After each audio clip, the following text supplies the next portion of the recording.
வணக்கம், இது உங்கள் சாய் சஷ்டி சமையல். இன்றைக்கி நம்மளோட சேனலில் மாங்காய் சாதம் செய்ய போகிறோம். ரொம்பவும் குயிக்காக தயார் பண்ணிடலாம். எப்படி செய்யலான்னு பார்த்துடலாம் வாங்க. 2 மாங்காவை ஃப்ரெஷ்ஷாக எடுத்து கேரட் திருவறதை வச்சு நல்லா திருகி எடுத்துக்கோங்க.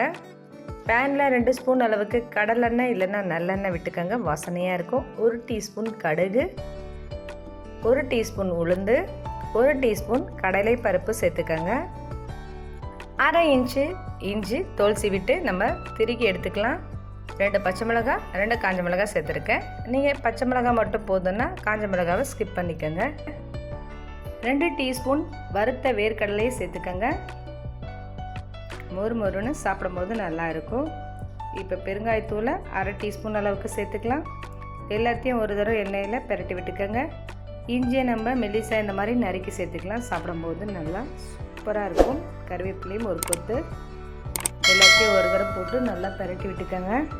இப்போ திரி வச்சுருக்க மாங்காயை சேர்த்துக்கலாம். தூளோடு சேர்த்துருக்கேன், நல்லாயிருக்கும் சாப்பிடும்போது. 1/4 ஸ்பூன் அளவுக்கு மஞ்சள் தூள் நல்லா வதக்கி விட்டுட்டு ஒரு 2 நிமிஷம் அப்படியே நம்ம சிம்மில் வச்சிடலாம். மாங்காய் வெந்துடும். 2 நிமிஷம் ஆயிடுச்சு. நல்லா நம்ம வதக்கி விட்டாச்சு. மாங்காயும் நல்லா சாஃப்டாக வெந்துருச்சு. வடித்த சாதம் ஆற வச்சு எடுத்து வச்சுருக்கேன். 1 கப் அளவுக்கு சேர்த்துக்கலாம்.